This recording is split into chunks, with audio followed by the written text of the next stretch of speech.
I'm Rob Skinner, and this is the Rob Skinner Podcast. Today on episode 82, I'm going to talk to Moufid and Jessy Tohme from Beirut, Lebanon. They lead the church there. Jessy is also a radio and TV host with her own program. They experienced the August 4th explosion at the port of Beirut, and they've spearheaded efforts to help the city recover through their Rise Up program supported by Hope Worldwide. All this and more on episode 82 of the Rob Skinner Podcast.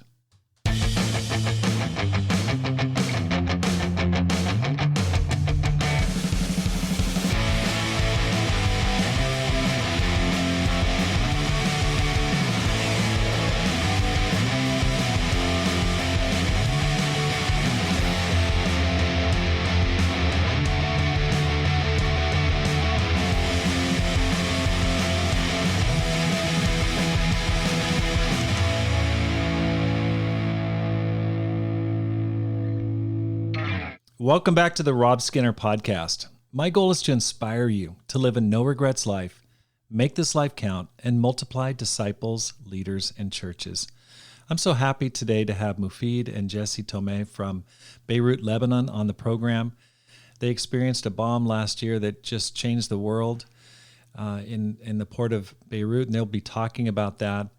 Not only that, they're growing their church, and it's actually accelerating in growth, and they're going to be sharing about that program that they're doing. So I look forward to that. Moufid and Jessy, thank you so much for joining me today. Thank you. Thank you for having us, Rob. Can you tell us how you became Christians? Yes, actually, I met the church in October 96, coming back from my work abroad in Africa, and became a disciple in January 97. And I'm originally from Lebanon, and we're still here in Lebanon. So I became a disciple that time. Jessy? Yeah.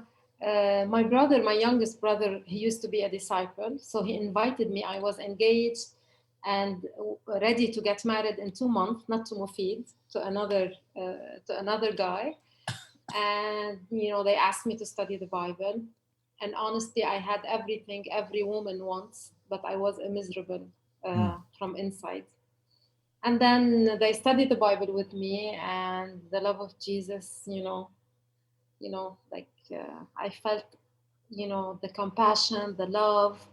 And I took the decision to leave everything, my house, my wedding dress, my ex-fiancé, everything, to be a disciple. And since then, since 99, 22 April 99 till now. Lucky me. That's great. Now, Moufid, what were you doing for work when you became a Christian? I was actually managing the Middle East airline in Monrovia, Liberia. I come from a travel world that's my job. I used to work in travel agencies and in airlines. So I used to manage the Middle East, the Lebanese airline in Liberia. And a civil war broke there, actually, and I was nearly killed there. I was really nearly killed. So I came back, lost everything, my house, nearly lost my life, came back here very depressed. During that time, by some friends, I was invited to church. What brought me, honestly, I just needed friends. I needed somebody to be there for me, and the first day, I walked in, heard the lesson, then I asked them, I said, can I speak? And they didn't allow me. I said, why? I told them, I feel my life changed from that day. And actually, since that day, I never missed. That's fantastic. Now, I've heard that in the Middle East and in Lebanon in particular, people become Christians through family. So isn't it kind of unique that you just walked in and became a Christian without any family members part of the church? Those who were part of the church that invited me, they are very close to me.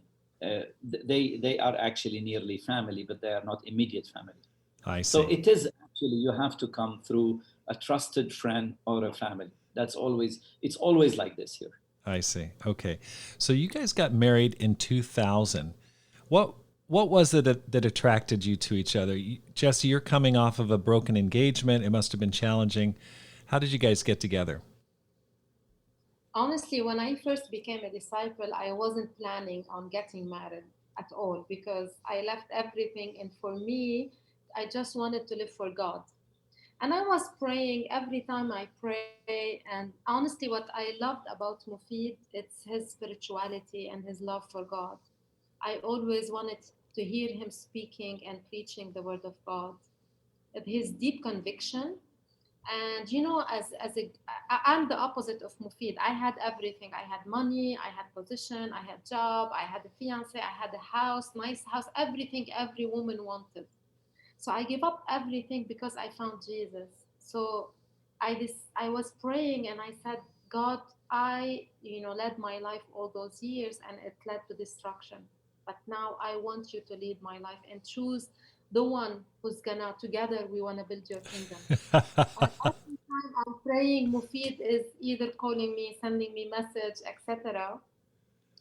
And I loved honestly the way he loves God, and I trusted that he was chosen by God for me, Mm. And in less than a year, we got 10 months. 10 months engaged. No waste of time. Like it was a miracle. Now, if someone will tell me this, I'm like scary. No, it's crazy. Don't do that. I couldn't risk more than 10 months. But, the whole church were singles. A lot of competition. Honestly, what attracted me to Jessy, beside her beauty, is the way she surrounded everything completely for God and allowed the Holy Spirit to work through her. I could see her in very, very short period of time. She was able to actually change so many people around her. I was watching her, how much she allowed God to use her. And you know what? This is what I wanted, a spiritual woman. And how if God give you a spiritual and a beautiful woman, you're so blessed. That's right. So. Any advice, Jessy, for, I think one of the challenges that disciples face is trusting God that he's going to bring somebody maybe better than a relationship that was in the world, that he's going to provide. Any advice that you give to a disciple, just worrying about that? Yeah. I've been dealing a lot with the campus student, single women, where it is a big challenge for them to trust really God in this area. And when they hear my story, they ask me how you could do that. Like you had whatever every woman wanted to have. But honestly, like one thing is, that God, our God is so big. The God who holds the universe in his hands. Nothing is impossible for him. I had faith. I prayed.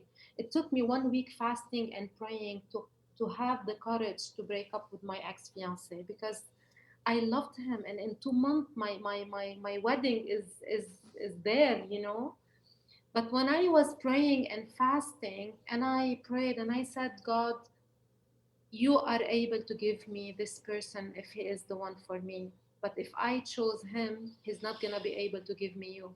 And after I found you, I will not lose you that quickly. Wow. So all what I wanna advise them that have honestly, we can say it, have faith, but you are the queen. We are the queen, and God really wanted us to give us someone that he treats us like a queen. And we all know as girls how we used to be treated in the world, and we don't want that. We want someone that really knows Jesus and knows how to treat me like the daughter of the queen. So I tell them, wait, because you have value and you're a princess and you deserve to have someone treat you like a princess. Wow, that's great advice. Well spoken. Now, why did you guys choose the ministry? You've got a job in the airline industry, and I'm sure that you, at that point, were working in entertainment to some degree. Why? Tell me why you chose that path. When I first became a disciple, I found out that I have a heart for the needy. And the church started asking me to take care of the ministry of the needy and the charity. We had a local charity called Love and Faith.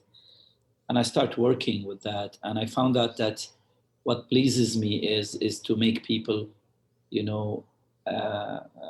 to provide for people, to make their life a better life. And growing as a disciple, I said, I can do that even not only in physical needs. I can do that even more in spiritual needs. And I said, you know what? The joy I saw in return in people, it compelled me. I said, okay, this is what I want to do all my life. That was something that prepared me. I'm sure God definitely, the Holy Spirit prepared my heart. Yeah. And when the time came, the church was really hurting. Honestly, it started by we were the only one there to do something about what's going on. Everybody either moved out or left the church, and God put us in a situation and the church that you have to stand up. And honestly, I had no choice, but I found out later on that this is what I always wanted to do. How about you, Jessy?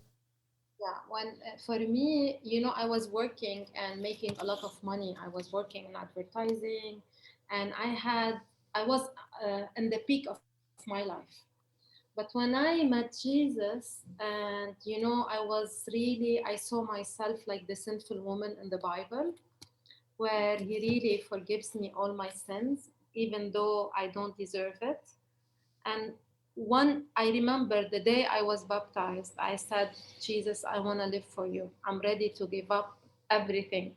Even though I got rebuked from different sister that He's not calling you now for the ministry, but I was living as if for the ministry the day I got baptized. Like with my time, I used to have a full-time job, wake up early, stay late, as if honestly I felt I owe Him my life. And not like Moufid, I didn't need friends, I didn't need a community, I had everything, but I needed only like Jesus. And I think that's what kept me faithful all those years, because my main was Jesus. I met Him and I felt I want to live for Him. And I was so grateful and thankful that Moufid has this heart for God, because that's why, honestly, one of the reasons I decided to marry him, because his heart was full for God and he want to live for Him. Right. So and I decided that because I owe Him my life, so I want to use whatever He gave me for His glory. That's great. Now, can you tell me about the church in Lebanon? When did it start? How did it grow? What's it like for people listening from around the world? Can you just paint a picture of the church in Lebanon? Sure. The church was planted in 1994, and Lebanon is a very religious country. Maybe we're the only country with a Christian president in the Middle East world. We're a mix of Christians, Muslims, and so many different religions, Christian religions. So it's very challenging and fanatic to be able to plant a church. So we planted a church in the beginning, which wasn't officially registered, and that's a big deal, because if you're not registered in a country like Lebanon or the Middle East, it will be challenging for you to grow as a church. So that's why first it grew as a group, a charity, and then little by little. So in 94 it was planted with a small group, and then it grew in 98. We had about 65 disciples, all of them singles, campus students, a great fired up church. I became a disciple in 97, and then coming 2003, we had some challenges which affected Lebanon like any other countries, because we are so exposed to the world as Lebanese. Everybody speaks English, French, connected with social media. So in 2003, the church dropped down to 25 disciples. And this is where we were asked, me and Jessy, to lead. And my conviction was like, how can I officially register the church as a church and separate the church from the charity, like the charity alone, the church alone, and be able to be acceptable by the community. So I contacted many friends, some of them the evangelicals here, and we were able to connect legally through the evangelicals, because the system here is different. You don't need to actually have exactly the same conviction, but there are some main points which we are united with them. And since then, we start working on growing the church. It took us about 5 years, me and Jesse, because we were alone. No, we are not trained to actually lead a church or plant a church or go a church. We've been reading books left and right, so many books all this time. Until 2008, we invited Douglas Jacoby for a huge event for the church. We were 25 disciples, and we start spreading the word in all the city here. University. And we asked him to do a subject that hits the campus, which is that why does God exist? And Jesse went, and this is where Jesse actually were connected to the TV. Went back. Because when she was going there to advertise Douglas, they met her, and since then they connected with her. So a church of 25. I'm sorry, who's they? They met her? The TV, we were going to spread the event. So Jesse actually started contacting different TVs. Because I was working in advertising before, and I know the impact of the advertising. So we said, why don't we advertise this event and tackle, because we wanted the student, the campus student. So I went on TV to advertise Douglas. Event. I see. Yeah, okay. This is where the director noticed that she can speak fluently without really preparing. And this is where it opened a door for her in the TV world. It started little by little. So it started as your TV career, your hosting career started advertising a church activity. Yes, because I used to work in advertising before, and I left my job. I left everything because it wasn't really clean atmosphere. So I gave up everything, and I just, went and I changed the career, and we went to the full time. And but back then, I remember before that, I was sitting one day and watching someone preaching on TV, and I was so jealous. I said, I told Moufid, look at them. They don't have the conviction, but they know how to use the media, because it's my field. So I know the power of the media. Right. The media. And I remember this day I prayed and I said, God, the fire is burning in my heart. I want to use this gift for you. And I forget about it till when I started to advertise this Douglas. That event, we went and we rented a hall of 1,000. We're 25 disciples. They told me, you're crazy. I said, we're going to try. And we collected money from all of us. Even some of them, they sell their jewelry. We supported the event locally. Small church. And 375 people came. That's amazing. And we had so many follow-ups and studies. And this is where 2008 was actually, we could say, the start of the church waking up in Beirut again. And it started growing little by little. We started getting the training more, traveling more abroad to our churches to help us, getting more young leaders to get trained. 2013 was a bit drop because we lost our chairman Maher by an accident, who died. Right. He was my best friend. They were our best friend. But we decided to stand up and continue in the Middle East together with a group helping the churches here. And it's been going since then. It's been really challenging. 2017, we had to move to Egypt to help the church there. And since then, me, Jesse, and other couples, we actually serve the region of the Middle East. Me and Jesse as chairman now and chairwoman.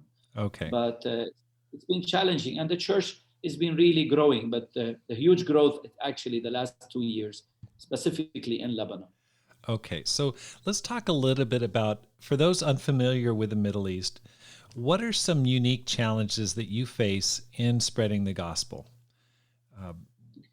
What do you find is challenging that people should know? First of all, that every country is completely different than the other. So when you say the Arab world is completely different, some countries you cannot openly evangelize and preach and sing and meet. Some countries you can, but you have limitation. You can't share your faith with everybody. So every country is different. Lebanon is more open with democracy, and we have about 35% of the country Christians. So it's open. It's not the government is not against you sharing your faith. In some countries, it's against the law for you to share your faith even. What happened with you in Yeah, Egypt? In Egypt, I was deported because of that. But in Lebanon, it's different. But the different challenge in Lebanon is the religious world that we're in from a Christian side. Yes. All the fanatic, like a Pharisees in the Old Testament and the beginning ministry of Jesus. We have so many different Christian denominations that are so fanatic that they will persecute you for what you're bringing. So you're actually in Lebanon, we're more challenged from the Christian side than the Muslim side. In other countries, is the opposite. Okay. And it's families and trust and, the religious background, my family. And it's for them, it's a huge thing that you are actually changing our origin by becoming a disciple. And we're Catholic, we're Maronite, we're Orthodox, these are major challenges beside all the instability of war and civil war and challenges in economies. That's a huge. Okay, speaking about civil war, I remember growing up, and I just remember all of the fighting. And I've heard that Beirut was called the Paris of the Mediterranean, of the Middle East. Just a beautiful, beautiful city. And yet I remember growing up watching TV, street fighting, bombs. Was the Civil War in 1975? Is that when the Civil War broke out? Yes. Jessy, you were there. Can you tell me just briefly what that was like? Honestly, today I was talking about that. I was 4 years when the war started. So all my childhood was in shelters. Like the war stole with me everything, stole from me everything. It stole my dreams, my childhood, my everything, my life. So it was a really, really tough period of my life, and still I believe we still carry it with us till today. Because yes, you feel like you've been healed, but we're not. Because the trust issue that Moufid was talking, this is part of the war. Because of the war, we don't trust anyone. The abuse we got, because I got a lot of abuse when I was a kid, in shelters, no protection, not the basics need are met, like food, bad, like water, electricity. All this damaged the person from inside. I was damaged, honestly. I was damaged from inside, psychologically, even mentally, physically. It was a very hard period of my life. That's why I'm grateful for Jesus, for his healing. Yes. Because I would not be here today because of if he didn't interfere in the right time. Right. You went to Egypt, okay, and you mentioned that you went to Egypt. Now you've got your hands full in Beirut right there, but you decide to go to Egypt. Can you tell me why and what happened? Yeah, actually, that was in 2017. Before that, for 3 years or 4 years before, we started discipling the church in Egypt, and we would go there every 4 or 5 months for a week, trying to help. But we found out that just going there for a week was not actually helping enough. In 2017, we had the Arab conference in Egypt. We had all the churches in Egypt, and we decided to go 1 month prior to the conference to prepare for it and to actually stay there to help the church. In that 1 month, we found out that there's a lot to do, and we want to stay. And that was August, September, the school starts for our children, and we had only 2 weeks to move. We had to decide. And I remember that day we were in the hotel in Cairo, and my son came to me. He was actually 14 years old. And he said, "Dad, we don't have much time. Did you decide?" I said, "Dad, we're still praying." And he looked at me and he goes, "Don't you see the need?" Wow. I think we need to stay. I start crying. I said, Dad, I think you just, we just decided because God just used you to tell me. So we decided, we came, told the church here. The church was in shock because they are all young disciples. We have been with them all these years, training them, and they were in shock, telling them in 2 weeks we're moving. Many people blamed us. They cried. They were angry at us. But you know what? We had to go. And we said, guys, this is your chance to stand up and help. We moved in 2 weeks. It was challenging to find a place to rent, a school, paperwork, all these. It's not just moving. You're moving to another country. And it's not easy, you know, the style of life and the church, and for our children and us to move from Lebanon to Egypt, that's a huge sacrifice in so many different ways. But we actually try to find an area which is a bit more like Lebanon, and we rented a house, just a neighbor of our best friends, a couple that have been disciples and have left the church for the last 4 years, but they are still our best friends. And Magid is one of the guys who was part of the planting in Cairo, and he studied the Bible with me. So we said, we're going to live just by their house, put our children in the same school as their children. And honestly, that was a blessing because it helped to have friends, and we were able to restore them. Wow. And now they are leading the church. Their older daughter, she's a disciple now. And it was hard. I went through some medical problems, paper problems, and then I was deported after 4 months.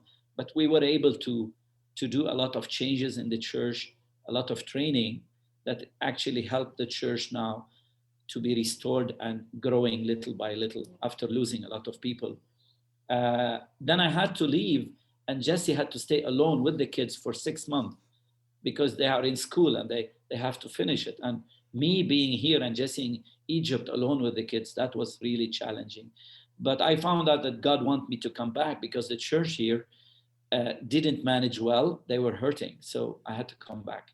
It's totally God. Okay, so I think for many people, they feel fearful about moving their kids around, and you know, as the kids get older, they worry about, oh my gosh, it's going to affect them with their academics, going to college, with their spirituality.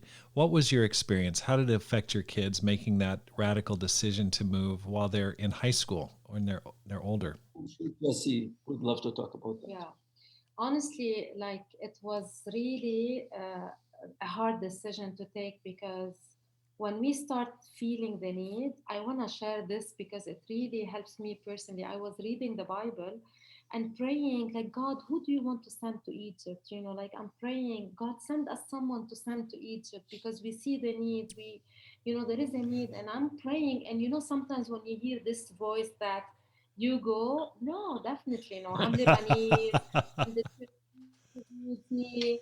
My kids here are the 2 teens, so I cannot leave and go.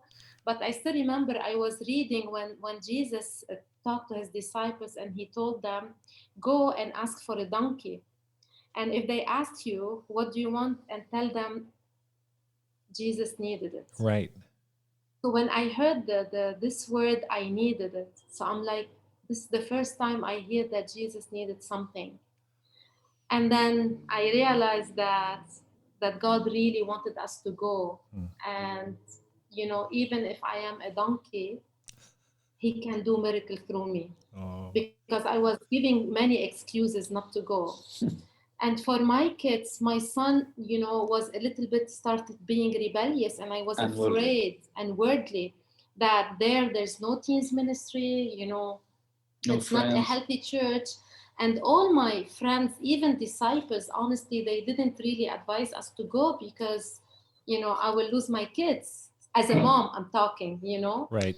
But then when, like, again, put, Jessy, you need to love me more than your kids and I will take care of your kids. The same thing, what helps me before when I gave up my ex-fiancé, the same thing now Jesus was asking me. Like, are you willing to give up your kids for me? And I will take care of them. And honestly, it was harder on me to take this decision as a mom, but going there and seeing how God changed the heart of my kids. They felt as if they are on a mission team. Even school, it was a Muslim school, but they start reaching out to their friends. We did teens Bible talk in our house. They invited people, and we started the teens ministry, and they were part of it. And how really like they matured in a way unbelievable. Like They felt especially responsible for the church. both of them, they felt responsible on a mission. They loved God. They had a purpose. And God had his own way where it's different than our way. Yes. Wow. So yeah, it was another leap of faith, because we're doing this honestly for God, because he needed us to go there. We believe God restored their hearts in that trip. Yeah. They came back. Even the church in Lebanon didn't believe what happened to them. And even the church in Egypt, and everybody said, your kids are the only kids with the whole Middle East. They love Egypt, because no one wants to be, my kids, like they fell in love with Egypt. And I believe this is the Holy Spirit. It's not people, like it's the Holy Spirit where changed their hearts. Yes. That's amazing. That's fantastic. Now, you mentioned that you had medical issues, Moufid, when you were in Egypt. Can you tell me about that? Yeah, actually, after 2 months of me being there and doing a training for the church, one day I actually had a high level of pressure, which actually put me in a kind of a stroke that I was moved immediately to the emergency. And it took like a month and even more, and they couldn't figure out what's going on. I had complete headache every day, like headache that nothing can stop it. Maybe medication for a couple of hours. I've never in my life missed a church, and I would miss church because of that. I couldn't just. And then I said, I'm not going to go to Lebanon for medication. I'm going to stay here, find a way how to heal myself, because the church need me. And if you leave, maybe you will. Yeah, and maybe if I leave, I wouldn't get any entry back. And I pushed myself from December. It was December, from the beginning of December. I pushed myself until February 14, I think, when they actually called me and deported me. But before that, I still remember we were both praying and fasting, because it wasn't an easy decision. And I believe one night I dreamt that Moufid died, and I woke up at 3 in the morning, like I'm screaming about him, and I saw him, like he was sitting there beside me, and he said, Jessy, I'm dying, but I didn't want to wake you up.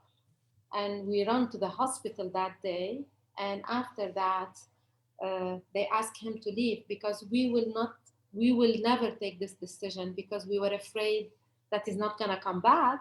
But God was so merciful. He cared about him and his health. So he sent him by force to Lebanon. He deported him so he can take the treatment that he needed here. I always wanted to feel Paul in jail. Like Paul is my is my hero. And they actually had me 24 hours in jail in the airport. With ISIS people. And I enjoyed it, because the reason of me being in jail is Jesus, and I love that. The guy was like, "Why you're so happy?" I was always laughing. That's because I said, "You will not understand." Yeah. Wow. That's yeah. I came back to Lebanon, had a heart. I don't know what they call it. Like they look through the tubes of the heart, and I needed medication, and thank God it went through. I'm in medication, much better now, and it saved my life, definitely, and it saved also the church. Wow. Jessy, you've hosted this TV and radio show for more than 10 years, and I assume you're still doing it. Okay. Yes. And now you're offering marriage counseling. Is that right? Can you share what kind of a show it is? Before, when I started, it was like a spiritual show. And I had the chance to really study all our studies on TV with people, with millions of people, because I felt God gave me this opportunity, so I need to get you to use it, for the maximum. Like maybe we will never have it again. So I did the studies, and I used to interview the disciples and many leaders from our church to talk about different topics. And later on, I had like counseling show where usually I prepare couple, I counsel them on air. And mainly I'm the only one in the Arab world where they host me for mainly Many all, secular TVs. yeah, mainly secular TVs. All the secular TVs, they host me as a marriage counselor. And God has been using this in an amazing way. I had like 4 different shows. Dear Jessy, it's like opera. And then before I had mail and email, then radio show, different radio shows. But I always, even though I had my program in a secular radio, I would like to share this as a counseling. But when Easter was Easter there, I said I need to be wise and ask the owner. And I said, listen, it's Easter. Why don't we do like 40 days? I needed to use anything just to, share about my faith and the faith of the church. Why don't we do the 40 days like devotional or something spiritually? Said no, because this is a radio for famous people, singer and all this, so he doesn't care about that. And I went home and I prayed, and then the second day I went and I said, listen, do you want a scoop? Like, do you want to hear a story of people they were like abused and then they were drug addicted and they got healed? And he was, really? I said, yes, I can do it. And he said, go for it. And I used 40 days every day with the disciple. They share their story, and I will be reading a small devotional from the Bible. For example, if we're talking about adultery, so I will let a sister share about her life. And I called the show He Changed My Life. And we did a teasing campaign. Everybody was waiting. What is changing my life? And in the end, it was Jesus changing my life for 40 days, every day in the morning. All the disciples shared their testimony. So God, I believe God was always leading me, how to make him known even for the secular world, because they need him. They need him more than us, because they need to hear the truth. Even now with her show, most of the time she used couples, disciples. Last night she had a couple that didn't have children for 9 years, and many couples are facing this here, and they shared their testimony. So powerful. Every other week she have a couple from the church sharing the testimony. Yeah. What helps is her show is around just spirituality and family. So it keeps us connected, and it opens a lot of doors. Even if I don't speak like with the secular TV about God, everybody knows I teach the principle of God, right, about forgiveness, love, compassion, humility. So everybody knows that, and they see something different. And I believe they see Jesus, the teaching of Jesus, not what's so powerful there is that you're doing it for God, but at the same time you have to maintain the popularity of the show. If the ratings aren't good, you're going to get cut. So you must feel some pressure to make it relevant and interesting. How do you do that? I want to share with you something. Like the moment, they called me for the casting to have my own show. And I know the temptation of being famous and, the pressure of, like you said, of having the audience and all this. And honestly, I prayed and I said, God, you know what? I will never ask for something if you don't send it to me. So people, they need to call me and ask me to be in their show, or I will not take any show, me like going after it. And honestly, since now 11 years, and it will never happen. And when you work in the media, they called me every time and they asked me to present the show. I never like seek it at all, because I had an agreement with God. You need to send it to me, so I will make sure that this is what you want me, because I don't want to be tempted with the popularity and being famous and the competition and being up to same standard, or I'm 50 now, almost 50, all young people. So again, it's not about me. I needed to know it's about you. And when I decided that, honestly, he's giving me the idea, the audience, the rates, everything. I'm telling you, it was it's not me. Even the secular TV, every time I'm there, the audience is high. So that's why they call me, because they want their show to work out. But I believe it's totally God, and what people are hearing is different, because they are hearing the word of God without even me mentioning. Right. And they can sense, I believe, the honesty. They can sense, I share about our life openly. I So always tell that's, her you are prepared because you're sharing your heart, yeah. your life. You don't need to just, they can ask you any question and it's always there on your heart. I wish if I can take the credit, but I can't take the credit. Honestly, this is totally God's. But yes, I am faithful with whatever He's giving me. I prepare well. Yeah, I'm a right. good student. Right. I give my best to God. I don't go like this, not prepared. No, because I believe it's a gift from God and I want to use it to the maximum. That's So maybe fantastic. that's what I do. Honestly, I prepare well. How do you how does your celebrity affect your outreach? Is that a positive? Is it a negative? I'm sure that when you walk on the streets, people point at you and you realize, okay, I'm a person who's known. How is that affecting your outreach?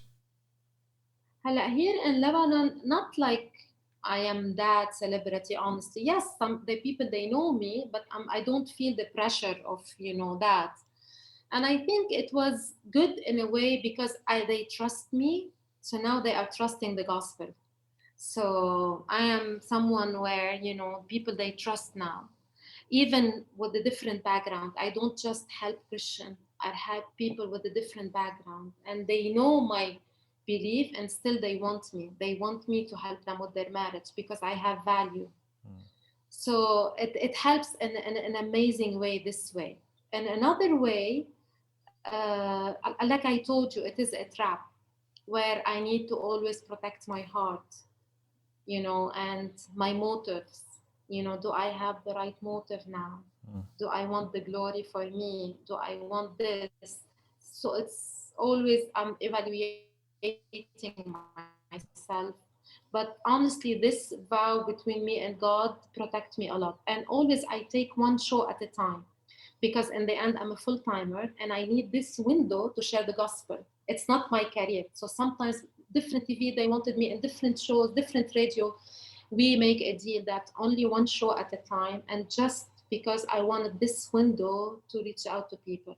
So all those decisions really helps me to keep my heart pure and on track, not to go. And Especially she is known yeah, as a Christian counselor. Right. yeah, They know she is on social media talking about God and preaching, and she's doing this. So people can easily track it.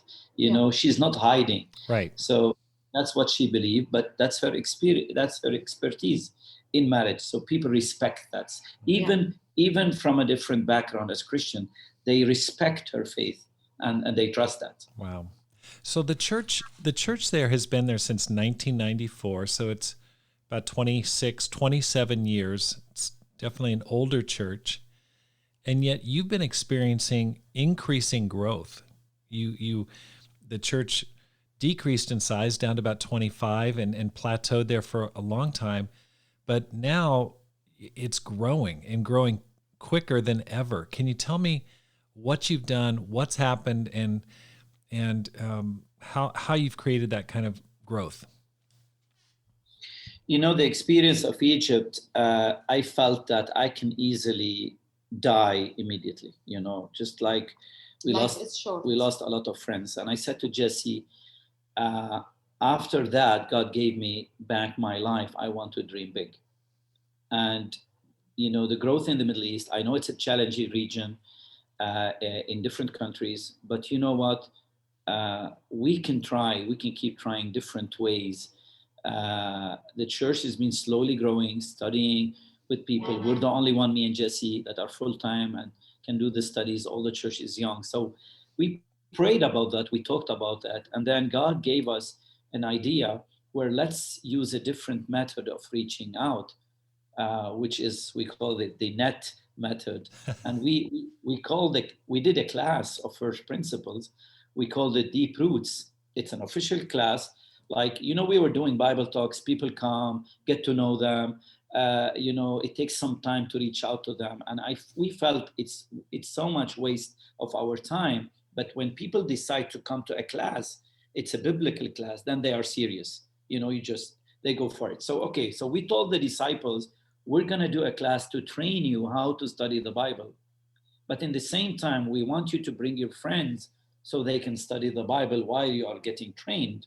And during that week, we will train you how to mentor these people. So you follow up on them, because we cannot do it alone.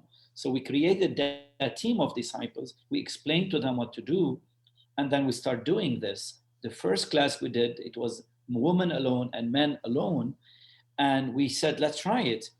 And we were shocked, because we had like 90% baptisms out of these two classes. So we did the class in 2019. We did it twice, 2 women and 2 men. We had 15 baptisms. We have never witnessed this growth in the Lebanon church or the Middle East for many years. The growth will be 2, 3, 4, 5, maximum 9, and we would lose some other people. But this time, not only we witnessed growth, these disciples came into church already connected, because they are part of a class. There's no waste of time. 8 weeks, 10 weeks, they are serious studying, and it moves so fast because it's just Bible classes. And the disciples have been trained so fast, now they are actually more involved. So we said, wow, this is huge. And we didn't actually lose anybody that year. So in 2020, we said, we're going to do this 3 times. So we did it 3 times. We had 21 baptisms, which the first year, 25% growth, the second year, 28% growth. So we said this year, now we have many young people who are trained to do the classes. Let's do classes for every ministry. So now we are in February, we have 8 classes from age 13 to age 75. Yeah. And we just had 1 baptism 2 weeks ago. She's a single. We already have through virtual and Zoom, because before, when we started these classes, they were live. Then we moved them to Zoom. So now we didn't know that we could reach all Lebanon. So now we have studies in all Lebanon. We might be planting this year 2 cities in Lebanon, which we never believed that we will be able to do. Now, actually, as of today, we have about 230 studies for a church of 100 disciples. Did you say 230 studies? Yes. With 100 disciples? Yes. That's amazing. Wow. And all the members are involved. Even the old people. The whole church the is whole doing. church. Like for the teens, we have the leader of the teens with all the disciples teens in this class. Like the class of my daughter, the girls, they had 50 teens studying to this class, just the teens. It's God and they are fired up because they feel all part of that. It's a teamwork. It's a teamwork where everybody is working on something, and it's been amazing. Now we prepare 2 other classes, which is when you say go baptize them. Yes. And teach them. So now we have another class. It's called Solid Ground. We did it last year. And we will start doing it, me and Jessy, for those who get baptized, because we want them to stay faithful. So Solid Ground, and then discover your talent, and then use your talent. It's 4 classes. We did this in Egypt in a very fast time. So the training we did in Egypt was very helpful to use now in Lebanon. And we're working on this because we don't want to baptize a lot of people and then lose them or lose another people. So we've been training the church actually to be able to do that and to follow up well, where everybody is actually engaged and working through that. I just finished a class 2 days ago with the older men, married men. I had 8 in my class, and the 8 want to get baptized. So this week, I just got with one of them today. This week, it's 100%. So this week, so I started yesterday another class. I had 9 attendance and 20 on hold for next week. So it's like, what's going on? Honestly, we're trying to grow the younger people faster so they can start helping us in this growth because we have never witnessed that. Egypt tried this class last year for the teens ministry, and they had 6 baptisms. They have never had baptisms for the last couple of years. And it's like, okay, you know what, this can work, and it's been great. And we're doing everything on Zoom. Yeah. Like starting last year, everything is virtual. Everything, yeah, like it's Zoom, even the church on Sunday. But you know what we learned? We were sharing like what we learned, that when we study the Bible one-on-one, it was amazing. But it was really, for me, I relied on my expertise, I relied on my charisma, on me loving the person, hosting them in our house, which is amazing. But when we start studying the Bible on Zoom, as a class, it was more than a group and God is working. But when we start studying the Bible on Zoom, it was totally the Holy Spirit. Yes. Because I was studying with people and I thought it was a one girl. I had a class for women. And when we finished studying with everyone, and I asked who wants to be baptized, and they opened the camera and it was 3 girls sitting, and the 3 of them, they got baptized the same day. So I was shocked. Like now when I shared I don't like God, even I don't know their faces, but and now they are one of the strong. They are actually will be planting a new city in Byblos, and they are part of that. Imagine you baptize somebody you have never met just through Zoom. And they are all campus. Because they trust the word of God. Yeah, we have campus, we have teens like never before, like it's, I don't know what's going on, but they are fired up, for God. Yeah, even this virtual effect, Rob, I just remembered, I want to share this with you. We always had a dream since the beginning of the churches in the Middle East to plant Arabic-speaking churches around the world. Because statistically, 80% of the Arab that moves outside the Middle East, we lose them as disciples because they don't have the connection. We tried that so many ways, it didn't work. So this year we said, if all the churches is online, why don't we do it online? And 6 months ago, we started this Arab American church in the US in Boston. And now we have about 50 disciples connected all over the States, and they have their own studies, about 10 studies. 2 weeks ago, we started Europe. And 3 weeks ago, we started the Gulf. And now we have connecting all the disciples in this different area of the world, Europe, the Gulf, and USA, and soon we will be starting Australia. And here you have Zoom, virtual Arabic-speaking church, connecting the disciples and giving them a dream that one day they can plant their own churches outside of the Middle East. And now in March 5, it's the first time we decide to do a Women's Day for the whole Middle East. On Zoom. So we did a small advertising and we advertised it on TV. And, we're so grateful that God is opening this opportunity for us. So we're going to have our Women's Day for the whole Middle East, 5 March, on Zoom. Sometimes we say, thank you, COVID-19, for opening our eyes that we can reach all Lebanon and all the Arabs around the world just through Zoom. It's amazing. Wow. Okay, so that's so inspiring. Tell me what you're teaching. Are you teaching the first principles? What is the deeper roots? Like, tell me, what does the class look like? Is it something special? Like how are you teaching it? Because that kind of impact is unique. Tell us what's happening in those classes. For me, with the woman, I try to use in the first 2-3 sessions like a different way of approach, because you're dealing with a secular woman and girls, so I try to share with them their queen and their value. I use a little bit of psychology plus the relationship. So the first 3-4 studies I mixed between their dream, the psychology, and their calling.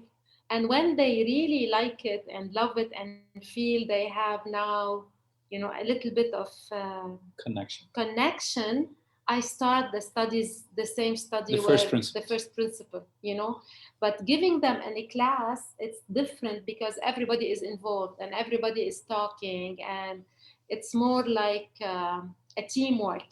But definitely I will be teaching the study like we do, honestly. But the first 3, 4, I do it differently for the women because they needed that, different than the men. With men, I immediately start the first principles. They are there for students. They want to know a theology. So I go with the first principles. In the middle, when there is the sin and the confection, I separate. From the beginning, I put every study with a mentor. Yes. So they know they are followed up, and the mentor is a disciple. So they are followed up during the week. And when the confession study come, everyone take it separately. We don't do it in a group, okay? And this helps them to have friends, and we do just the first principles all the way, 8 studies, 10 studies, and it just blows them away. It blows them, especially when they start talking. Like, and I have in a class, like last class, I had a Muslim, I had a Catholic, I had an Orthodox, I had an evangelical, I had all these backgrounds, and they are arguing. It's like, okay, fine. And in the end of the day, it's the Bible authority. And Rob, we didn't stop the one-on-one studies. We still have some cases, they don't like a class. We do them one-on-one. Yes. We don't mind, we can do that, but that's not the majority. When you're teaching the class, who are you talking to? Are you talking to the disciple and teaching them how to teach? Or are you teaching to their friend about the first principles? Who are you directing your comments to? Actually, when I start in the beginning of the class, everybody will introduce himself, and the disciple will say that actually we did that class before, and now we're here to get trained and to help mentor the new students. So from the beginning, everybody know the identity of each. So this way, the class will be directed to the new students. Okay. For me, I used to do it. I will be doing the class, record it, and then sit with the disciples and ask them what did they learn, how they can do it better. And every class, I used to call one of them to do it with me. Like if I do the word study, I will be called a young disciple to come and share 2, 3 verses. Or I will be telling them, like, every time I want to ask, what did you understand? I want you to answer. Whoever read the verse, he will answer. So everybody was really, this way I was teaching them, and even if they answer something wrong, I will be saying, great, but can we do it? What do you think about that? So direction for the disciples or non-disciples? It was for both. Yeah. It was for both because I already talked to them. The first 2 classes I did them like that. Okay. Now, how did you get your disciples to buy into this idea? First principles is not a new idea. Having classes is not a new idea. What made this different? This is just taken off like wildfire and is so powerful. How did you persuade the disciples? What did you do differently that people go, oh, this is cool? Personally, I believe it's the teamwork. I have noticed that when you involve people in any plan, in any decisions, they will just be so fired up to do it. In the beginning, it was hard for them to see that it's going to work. We got some criticism. Some people said it's not personal, it should be one-on-one. And we didn't really hear all these voices. We said, we're just going to try. If it's not going to work, we're going to stop it. It's not a big deal, so let's try it. So when we did the first 2 months of class, some of the disciples commit, some didn't, but the majority did. And we said, we're training you. That was inspiring that they are getting trained. 1, 2, they are working as a team because everybody wants to benefit. And then when they saw the reaction of the non-disciples in the class and the conviction and the word of God working in them and how they would be sharing, actually it affected them so much. And when we did this baptism study and I finished it, and I had like 5 men standing up and goes, I want to get baptized now. And the disciples like, what's going on? Like I can imagine in Acts 2, like 3,000 raised their hands, So even I had the first class, I had one guy who's 65 years old, who's been evangelical all his life. He was there because he knows a lot. He was there just to kind of to teach us, But I didn't give him much chance because I said, that's a class, you have to listen. So he was always listening. And then all through, when the baptism study was done, he stood up. He said, baptize me now. I said, are you not baptized? He said, no. And for the disciples, that was a shock. Wow. That's amazing. Now, for those listening, I'm sure there are some who are really excited, just like me, to hear this. This is really exciting. And I think the thing I've been praying about is for God to open doors during COVID to create new paths to spread the gospel. There has to be a benefit for the crisis that our world is facing. And just talking to you, I go, okay, here it is, right here. Here's one way God is spreading the gospel to different mission areas. You're reaching different countries and reaching people faster in a broader way. What could people do if they heard this and they said, I want to do that? Where would they start? Give us a 1, 2, 3. Here's what you need to do. Yeah. For example, the first thing they need to do is they need to inspire at least 2, 3, 4 people with them. Like, we can start small. Like, not everybody will buy it the first time, because people, they follow what they see successful. They don't like to start. But I'm sure there is a lot of disciples that they have the zeal to start something. So if I have a dream like this, I need to see people where they can share this dream with me, and it's becoming our dream. So if they can have 2, 3, 4 people to share the dream with them, and they want to commit for that, it will be great. This is the first step. The second, what we did honestly is we believe God wants to save people, but we needed to be ready. So we fasted, we prayed together. Prayer chains. And we started putting names like, who do you think we can invite? And this is what we did, like small people, not all of them. Like the first class, we didn't have many disciples. Yeah, we did prayer chains with the names. And then when we found out that, we need to set a date where we can announce that. So we did a nice flyer. The presentation is very important. Nice flyer, a class time.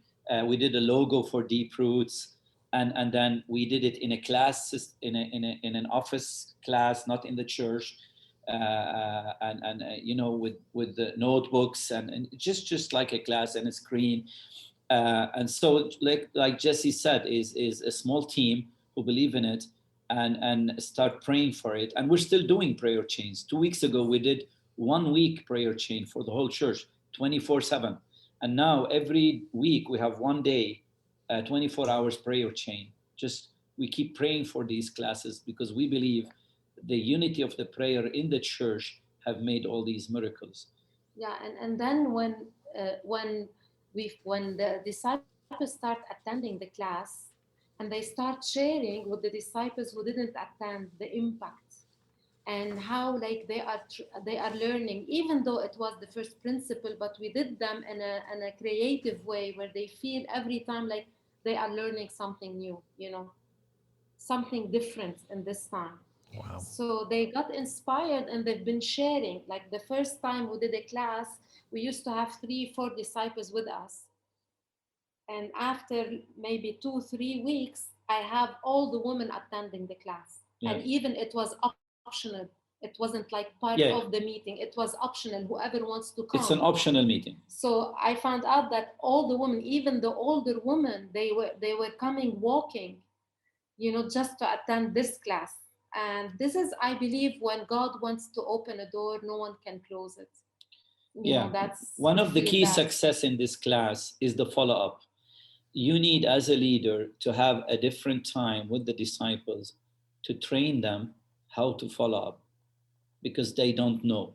Because if the follow-up is not there, from a class to a class, people in 1 week will forget, especially these new people. So they need this disciple to be their friend and follow up with them. It's not like their discipler or mentor. I would tell them, you are friends, you help each other during this week to read and pray. This is a key for the success of that training. And then halfway during the class, I would challenge the students and the disciples to do it twice a week so we can go faster. And 90% would say yes. And that's what we've been doing. Now with the lockdown. Yeah, because now we have 40 days of total lockdown. People are home. So we said, why don't we do it twice a week? Why wait another week? So it's faster. So you're doing the class twice a week, not just once a week during the lockdown. Yes. Yeah, because people are home. They don't have much things to do, so why not? We don't start like this. We start once a week because people don't want to be overwhelmed. When they like it, the second, third study, I said, guys, you want to do it faster? They all say, yes, let's do it. Okay, let's do it twice a week. And that's what we've been doing. Yeah. Wow. Okay. That is just phenomenal.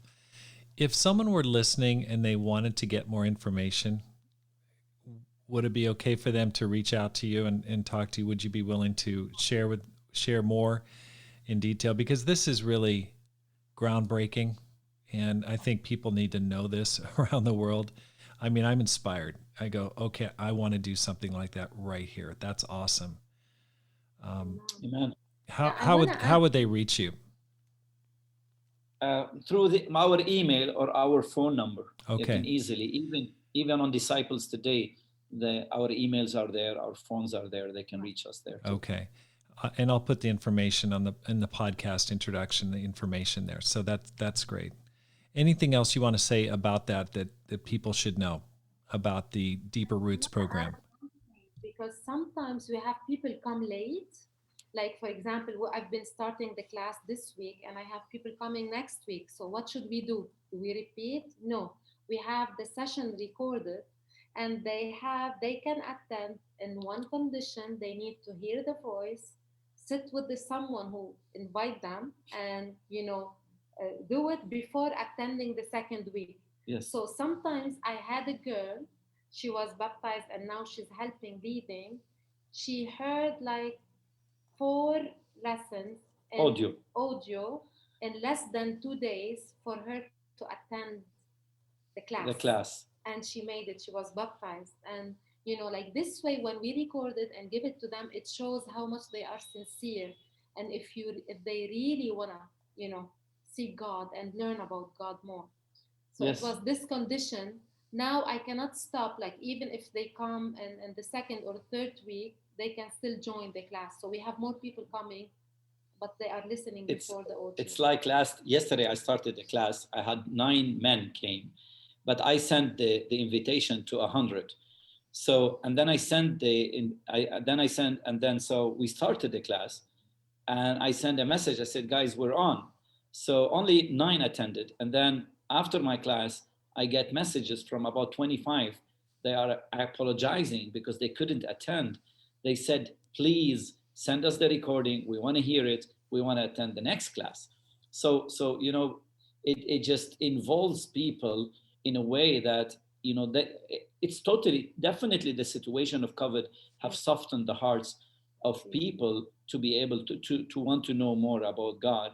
And we're giving them all these open doors to use that, and the class. And now even we're thinking now to do a certificate in the end of the class with Deep Roots. People like that. I attended this class. Honestly, we're giving them a baptismal certificate later on, but that's but people like that. That's fantastic. So just to go through it one more time. So the first thing that you shared, let me just review this, is to start small and sell the dream, really share the dream with a few people. You started this class with just a few people in the class, right? So it started small and it's optional. Get a prayer and fasting chain going and just ask, who can we pray for? Who could join this class? Get a nice flyer, make notebooks, get a nice location that's neutral, not churchy. Use a screen. And it's clear. It's clear. The title of our course, it's called The Plan of Salvation. Deep Roots, the course is Plan of Salvation. we are very clear from the beginning that it's not information, it's transformation. We tell them from the beginning. We said to them, that's not a theology class. You're not here to learn theology. You can do that anywhere else. You're here to be transformed. Yeah. From the beginning, we tell them that. And we used a lot of social media, like the brochure, like we put it on Facebook, on Instagram, on WhatsApp. Yes. And then we did like a small clip, like I will be talking 2-3 words that are you interested, for example, waiting for you, like small clip, like 1 minute, 2 minutes. And even when the class started, my daughter used to put me live on Insta and Facebook for 2-3 minutes, where people like, they want to know what's going on, So we used all this stuff where people get to know what we're doing more and more. That's fantastic. That's fantastic. Now let me go ahead and just shift gears. On August 4th of 2020, a huge amount of ammonium nitrate exploded near the port of Beirut. There were 204 people or more who died, 7,500 injuries, $15 billion in damage to the city, and 300,000 people homeless. Moufid, where were you when the explosion hit? We were actually all of us home. We are 5 minutes away from the explosion area. We can definitely see it from our balcony. I was here recording a lesson and then on my laptop. And in that time, I had all my windows closed because of the lesson. And then I opened it. And in that minute, the explosion came. It shook the whole building. We could have had all the glass broken. Actually, many glass around our area, even in our building, were broken, except our house.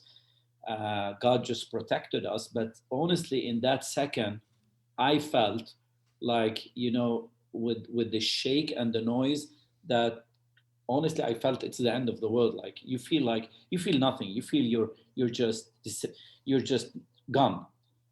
And it was terrifying for us. We had to run all the way down because in the beginning, we didn't know it was an explosion. We thought it was actually planes or rockets, so we wanted to hide.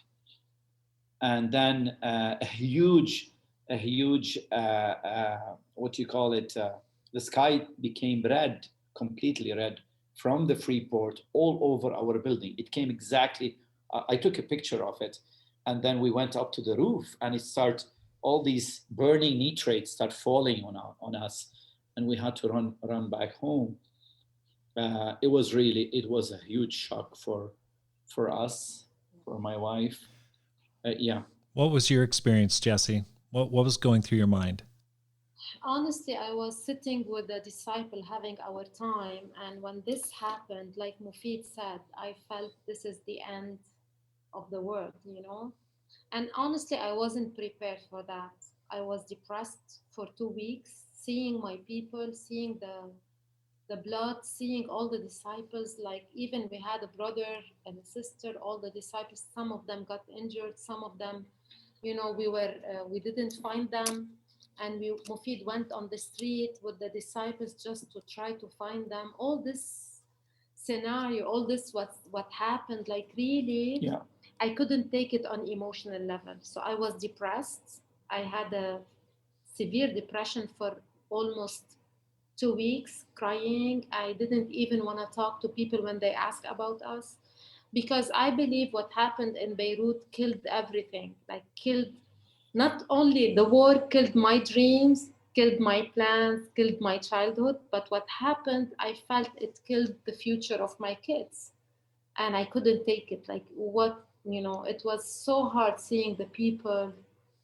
And honestly, I believe all what happened and what's going on now in Lebanon, I don't know, I had a strong feeling that, I don't know, it's as if God is preparing his people, because we've been through a lot, not the COVID-19, the explosion, the economic situation, starvation, people are losing their jobs, like no electricity, garbage, pollution, like like I was proud always of Lebanon. Like you said, we say Lebanon is the Paris, Mhm. Or Switzerland, but of the East. now Lebanon is Struggling. the worst, even between the whole world, the worst country, with everything, with the corruption, with the pollution. And it is not honestly something nice to live and make your kids live in something like that. But like I was sharing today, I had a message like Esther. I believe God put us there in Lebanon for a time like this, you know. Yeah. And I prayed, and I believe because of the prayer of all the saints all around the world, and all the support, the prayer, the fasting, because of them we could stand up and be courageous, Yes. and God transformed our fear to courage. Yeah. And the second day, all the disciples went on the street. The second day, Wow. helping, Yes. praying. We forget ourselves, we forget our need. And I believe it was a huge part of healing, the inner healing, because of the explosion. I believe we needed years of counseling and psychology therapy so people can overcome it. But because the disciples, they are not focusing on their need, they are focusing on loving people and helping people. It helps a lot. All of them, with all their friends, those that are studying with us in these classes, they all wear hope t-shirts, went on the streets. It's our mission to show Jesus love. That actually protected the disciples, protected the church. It was really hard, when you can't dream for tomorrow. This is hard. You every year we want to rebuild the church, something happened. Every year we want to plan for our life, something. You can't. Here a country you live day by day, but honestly, the warmth, the support, the love of the church around the world and hope worldwide, the disciples felt we are not alone. Yep. We are not alone. We are a big family around the world. That made big difference. Many churches actually had a Zoom meeting with us just to lift our souls, to pray with us, from the state and from different other churches. That actually was so helpful for the disciples to know that they are not alone. Yeah. This is amazing. And we never, like when you started this, let's rebuild with hope. We never, like we last year, it was the year where we hope again was. Hope was on hold in Lebanon. We registered hope in '94. It was on hold from '98 to 2019. I kept because there was some issues here, and it wasn't reactivated. I kept renewing the registration of hope all these years, for 15 years, and I kept always believing one day we're going to reactivate it, until I got the connection. In the beginning of 2019, Hope Worldwide was activated in Lebanon, and then we got this. So we were all over, and now Hope, in 1 year, it's one of the strongest NGO in Lebanon. NGOs, very well connected, supported. We rebuilt 50 houses with their windows, glasses, doors. We've been giving like 500 families food parcels for families, and we're still doing.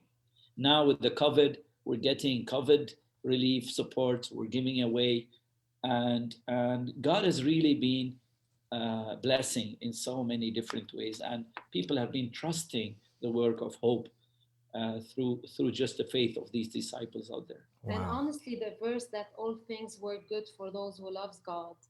When I used to hear it from someone, I'm like, how God you're gonna, use the explosion for our own good now. And honestly, seeing what happened in the church, the growth, the people studying the Bible, seeing hope in 1 year, with the fund that we got all around the world, and what we are like, how God accomplished this year. Now I believe that God, it's worth it. Wow. If the cost of what happened, what we are seeing now, honestly, it's worth it. If seeing what we've been seeing today. Right. We have learned all these years, Rob, that comfort is very dangerous for our faith. Yes. These struggles keep us always depending on God. Now I can relate to the first century church. when they had comfort, they didn't do well. When they were persecuted, they spread all over the world. Yeah. Do you think that the trouble that you've been seeing and has affected, that it helped people want to study the Bible just by seeing their own mortality and realizing, hey, I could be gone tomorrow? Do you feel like that sobered people, or was there any impact? Big time. Yeah. Like people have different. In Lebanon, honestly, the heart of the people are turning back to God. But in other countries where they have war and they have the COVID, their hearts are hardened, like in Jordan, for example, and different countries. So I don't know, you see, like the people react differently to different situations. But we are lucky, I don't know, God is working here. Yeah, there are some people leaving, there are some people getting hard-hearted, but there are a huge number. Like these studies we have, 80% of them are young people reaching out to God. We never had this before, so they are realizing, especially when you go through social media in Lebanon now, it's full of death announcements, because now Lebanon have been hit big time. The country have lost many hospitals because of the explosion, and corruption is all over. So COVID-19 wasn't really controlled very well. Now we have been in total lockdown for the last 40 days. We have a rate of 100 deaths every day, 4,000 to 5,000 corona get infected. And we're 5 million. We're 4 million and 2 million refugees. For this country, this is huge. So people are losing friends and relatives around them every week. People are really in fear because, they are realizing that life is so short. Wow. Thank you so much. Any advice for those who are listening? And I know I'm inspired. I know whoever's listening to this is going to be inspired as well. But any final advice for those who want to make this life count and live a no regrets life? It's clear that's what you're doing. It's very inspiring about your life and your example. What would you advise a person? Honestly, I will tell everyone there is an expiry date for each one of us. Thank God we don't know that expiry date, but it is there. Let's be honest. When you leave this earth, which you will sooner or later, what would you leave? What will be your legacy? Materialistic things or souls that have been touched by you and changed? This is honestly, that's what Jesus said, have treasures in heaven, not on earth. What are treasures in heaven? They are souls who are saved. Honestly, this is because you will be forgotten. In a couple of months, people will forget you. But those who have their lives been changed, they will never. That's my advice. Yeah, as for me, honestly, I feel in Revelation where Jesus always shared that if you overcome, you will enter the kingdom of God. And I pray with all my heart that it is the time as disciples to be ready and prepared for the battle. Because the battle is coming. And we need to be prepared for this battle. Because Jesus, even though when the disciples were facing death, he didn't like encourage them, everything will be good. He encouraged them with heaven, like your name is written in heaven. Yes. And the same thing, I believe, I pray with all my heart for all my sisters that they need to be ready and prepared, with their faith, with their heart. So, and God will, because we are created for time like this. God is in control and I can make a difference through him. So believe in yourself, live the dream, live for God. He deserves to live for him. And then if we die or if we live, for him. It's for him, So that's my advice. Thank you so much. And I really appreciate the time. Appreciate that, Rob. We appreciate your time and just the ministry you're doing is amazing, just to encourage the souls of disciples. And I love that. The encouragement spirit is so needed all around the kingdom. I agree. Appreciate that. And hopefully one day we can meet in person. I'm sure we will. I'm sure we will. Thank you so much for listening to the Rob Skinner podcast. If you're enjoying the podcast, let me ask you a favor. Let your friends know about it and how to find it. Tell your church friends and spread the word. My goal is to inspire you to make this life count, live a no regrets life, and multiply disciples, leaders, and churches. Have a great day, and make this life count.